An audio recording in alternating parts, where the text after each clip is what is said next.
Agentes da Polícia Federal cumprem mandados de prisão contra políticos acusados de participarem de corrupção do esquema do ex-governador preso Sérgio Cabral. Macaé declara estado de calamidade pública devido às fortes chuvas. Muitos municípios do interior também sofreram estragos. E a previsão é de mais chuva, segundo o IMET. Os locais com maiores volumes devem ser Rio das Ostras e Macaé. 8 de novembro, quinta-feira. Começa agora o SBT Cidade.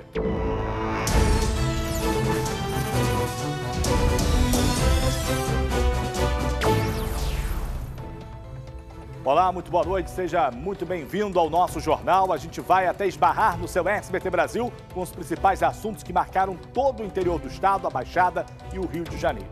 A gente começa essa edição falando da operação da Polícia Federal realizada hoje em todo o estado. E parece que a Legislativa, caiu. 10 deputados estaduais foram presos acusados de envolvimento no esquema de corrupção montado pelo ex-governador do Rio, Sérgio Cabral. Além dos parlamentares, também foi preso o atual secretário de governo de Luiz Fernando Pezão.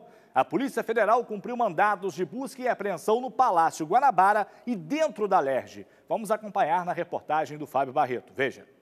200 policiais federais na rua, 35 representantes do Ministério Público Federal e 10 auditores da Receita Federal para cumprir 19 mandados de prisão temporária, 3 de prisão preventiva e 47 mandados de busca e apreensão.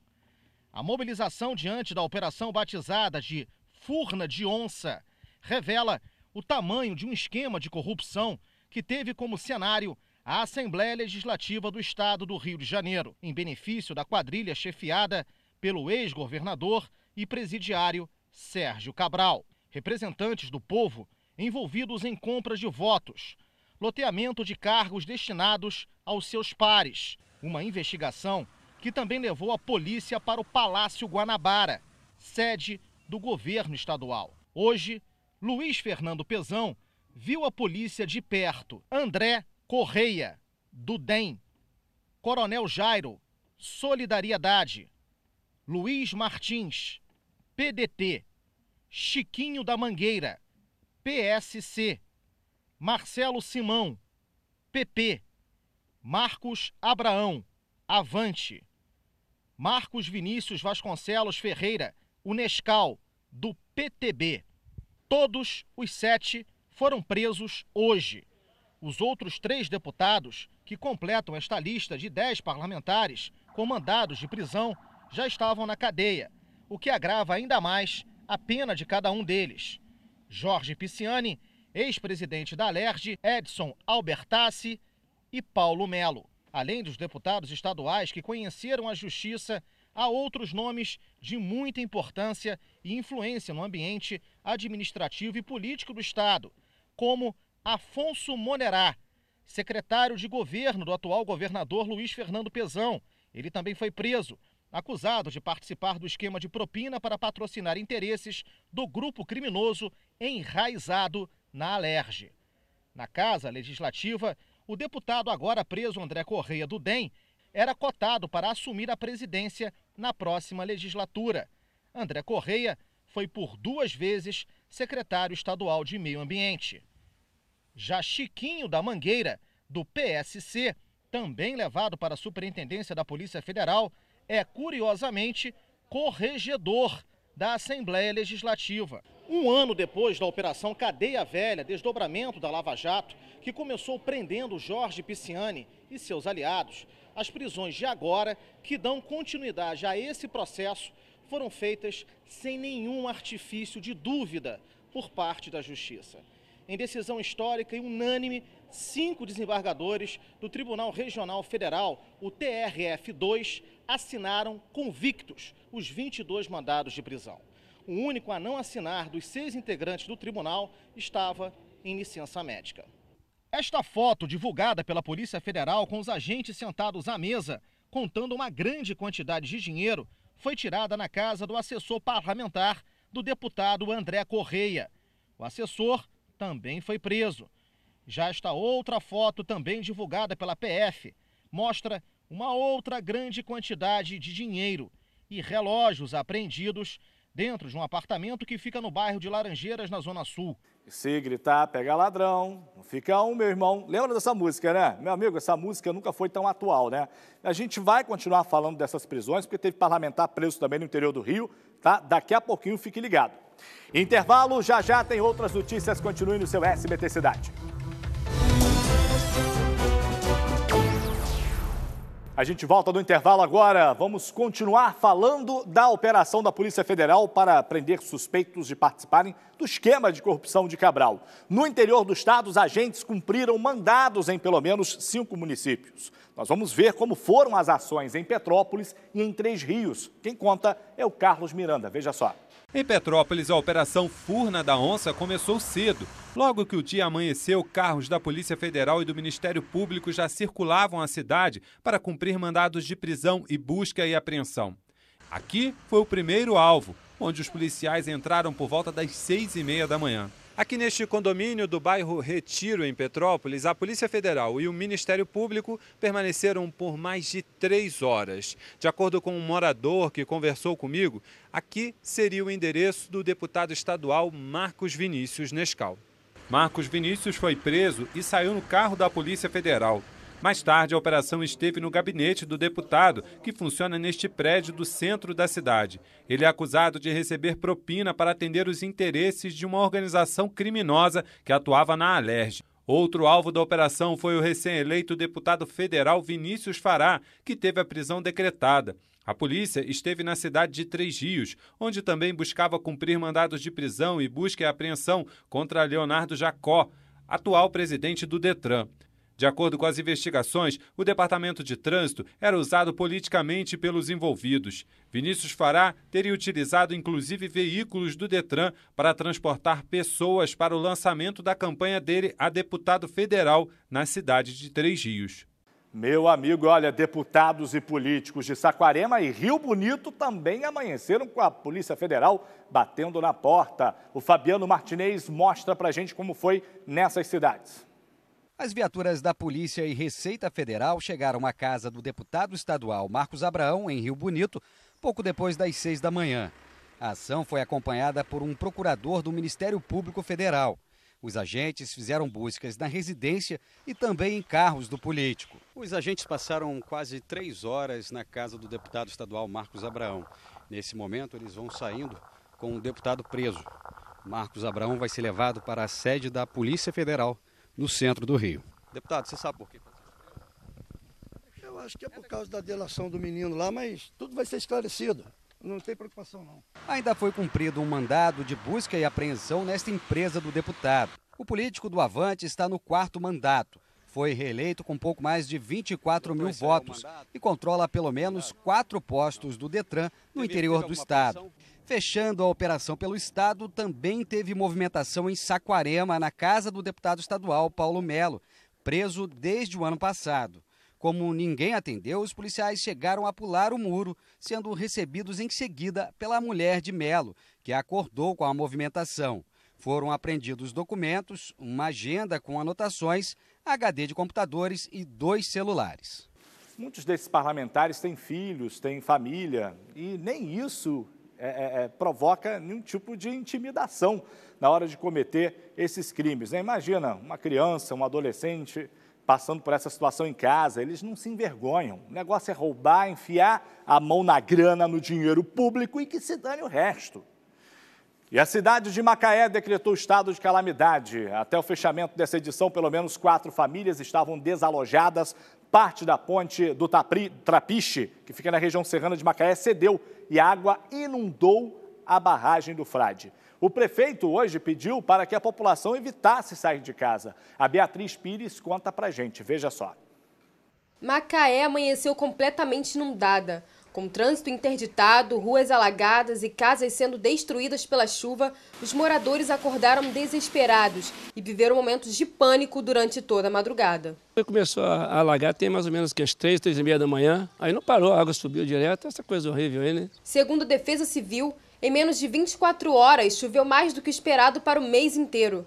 Bairros como Nova Holanda, Novo Horizonte e Miramar foram os mais afetados. Com escolas fechadas e difícil acesso de transporte público, quem chegou na cidade e tentou ir embora não conseguiu. Completamente ilhados, os trabalhadores não sabiam para onde ir. Estou tentando chegar até a rodoviária, mas não consigo. Só se eu for nadando, se não tirar meu sapato e chegar de pé na rodoviária. Embaixo de chuva e com muitas dificuldades, a nossa equipe conseguiu chegar em um dos pontos mais críticos de Macaé. No centro da cidade, tanto os moradores como os empresários e comerciantes estão ilhados e sem saber o que fazer. O que aconteceu na minha loja não foi só exatamente nas nossas lojas, foi exatamente também em mais lojas também. A população aqui, os moradores também vizinhos, vêm sofrendo. A da ponte do Trapiche, no bairro de Glicério, veio abaixo. Nesta outra, o rio transbordou e a forte correnteza tomou conta da pista. Muitos moradores se arriscaram a circular, mesmo com os carros enguiçados no meio dos bolsões. Neste outro ponto, a água passava por baixo e por cima da ponte. E por causa das fortes chuvas, a Prefeitura de Macaé decretou o estado de calamidade no município. A Defesa Civil concentra uma força-tarefa aqui no Centro de Convenções da cidade. Em entrevista com a imprensa, o prefeito de Macaé informou quais são as medidas para suportar mais chuvas. A grande prioridade agora são as pessoas em área de risco, algumas já foram removidas para casas de familiares. O grande pico de tensão agora na região serrana por conta da cabeceira do rio em Trapiche, a estrada Frade, Glicério, então toda a parte da Defesa Civil, mas a parte de infraestrutura e obras já está na região serrana.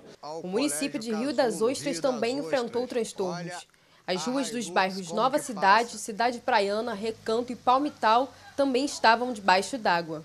Na Escola Maria da Penha, no Palmital, a água e lama invadiram o local atingido. Os funcionários, com dificuldades, tentavam limpar as salas de aula, o refeitório e as partes internas que estavam destruídas. A situação está realmente complicada, mas me chamou a atenção o fato de a Prefeitura ter já instaurado o estado de calamidade pública na cidade nas primeiras horas da manhã, sem ao menos fazer um levantamento dos estragos, né? Quem sou eu? Não sou nenhum técnico para fazer isso. Tem a Defesa Civil do município, mas com 4 desalojados, já calamidade pública, não sei. Mas está aí uma pequena amostra da chuva do verão.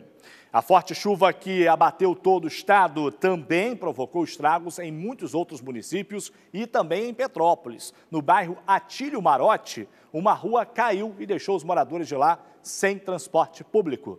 Por lá, meu amigo, as aulas foram suspensas. Quem acompanhou de perto o trabalho da Defesa Civil foi o repórter Carlos Miranda, que, aliás, hoje trabalhou pra caramba, hein, Carlos? Roda pra gente. A rua Atílio Marote foi interditada hoje. Apenas veículos leves eram autorizados a passar com orientação de agentes de trânsito. A chuva agravou a situação da rua, que já estava cedendo. A rua cedeu pela primeira vez em março deste ano. Desde então, os moradores aguardam por obras no local, até a madrugada desta quinta-feira, quando, por volta das 4h30 da manhã, a rua terminou de ceder. Parte desta casa também desabou. Camila estava dentro do imóvel quando houve o deslizamento. Sensação horrorosa, você não tem ideia do que não sei nem te explicar direito. Foi horrível, a sensação que a gente ia junto. A família acredita que a liberação feita ontem para a circulação de veículos pesados pode ter contribuído para o desabamento. No finalzinho da tarde, início da noite, foi liberado para os ônibus subirem. Tinha um pessoal que passava caminhão de madrugada. Então, quer dizer, isso tudo foi influenciando, porque a trepidação mexe com a areia, mexe com a terra. Moradores estão sem transporte público. Apenas vans estão ajudando no deslocamento. O trânsito pode ser desviado para uma rua transversal, mas isso preocupa a comunidade. Aqui em cima tem uma outra rua e eles querem fazer ligação desse bairro para aqui nessa comunidade. A senhora acha que não tem condições? Não tem condições. Qualquer casa desse lado aqui que trepidar vai cair, vai levar. Mas a Prefeitura informou que as alternativas ainda estão sendo estudadas. Na cidade choveu muito nas últimas 24 horas. Também foram registradas ocorrências nos bairros Independência e Ciméria, mas ninguém ficou ferido. A situação não está fácil, hein? Nossa equipe hoje em Petrópolis teve aí que acompanhar político, ladrão sendo preso e fazer aí a cobertura das chuvas, né? Aquela coisa, notícia não tem hora para acontecer, né? Nem quantidade de notícias para acontecer. Às vezes acontece um monte de coisa ao mesmo tempo, está aí a chuva provocando estragos, como em todos os verões, porque as cidades não estão preparadas.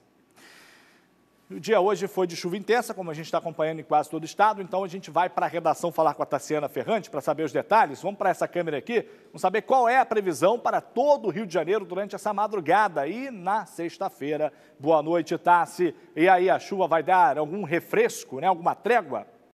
Boa noite, Salutiel. Boa noite a todos.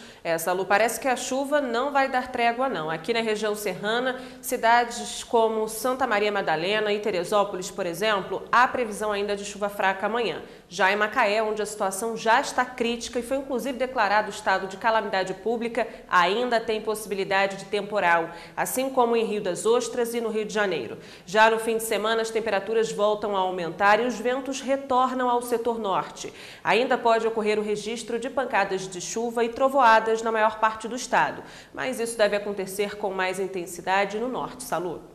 Olha, Tassi, o negócio é a população, então, ficar atenta, seguir aí as orientações da Defesa Civil, aqueles alertas que são enviados, né? Ainda tem que aprimorar muito esses alertas, né? Para poder, aí você de casa, meu amigo, ficar o mais protegido possível, porque tem previsão de muita chuva ainda para diversas cidades. Obrigado, Tassi. Agora é break, não é isso? Intervalo? Daqui a pouco eu volto com outras notícias. Continue com a gente. E olha o seu SBT Cidade já de volta com um recado muito bacana. No aniversário do PJ Center, você compra toda a linha Embramaco com 15% de desconto à vista e tem mais. Você ainda pode parcelar com até 10% de desconto. Isso aí, gente. Você compra, tem um desconto de até 10% e ainda pode parcelar. São porcelanatos e pisos diversos, produtos excelentes, pisos de qualidade com selo de resistência à mancha d'água. Passe no PJ Center em Casimiro de Abreu ou em Araruama e aproveite a promoção, mas corre, que é por tempo limitado, hein? Aniversário PJ Center há 121 anos, fazendo você feliz. Um homem de 41 anos teve o carro e os pertences roubados depois de anunciar a venda do veículo na internet. Esse crime aconteceu nesta terça-feira na cidade de Petrópolis. A vítima marcou um encontro com um homem que se dizia interessado em comprar o automóvel. Ao pedir para dirigir o veículo, o acusado anunciou o assalto e levou o carro e a vítima até um ponto onde um comparsa o aguardava. O segundo assaltante entrou no carro e, armado, os três aí seguiram para Duque de Caxias, onde a vítima foi deixada. O caso está sendo investigado pela 105 Delegacia de Polícia lá da cidade. Olha aí, gente, fique atento na hora de anunciar seu carro aí na internet. Eu mesmo estou fazendo anúncio do meu na internet, tem que ficar muito atento, porque você pode cair em situações como esta. A madrugada de ontem em Petrópolis foi marcada por uma série de assaltos a postos de combustíveis. Apesar disso, horas mais tarde, uma operação realizada pelo Departamento Geral de Polícia do Interior e pela Polícia Militar resultou na prisão dos acusados. Quem tem os detalhes para a gente é a Tassi, é isso aí? Mais uma vez, conectada com a gente, Tassi, conta como foi essa ação. Salu, os policiais prenderam 3 homens suspeitos de participarem desses crimes. 4 estabelecimentos entre os bairros Bingen e Correias foram alvos das ações criminosas. Em um dos casos, os bandidos não levaram dinheiro, mas abasteceram o veículo que usavam e fugiram.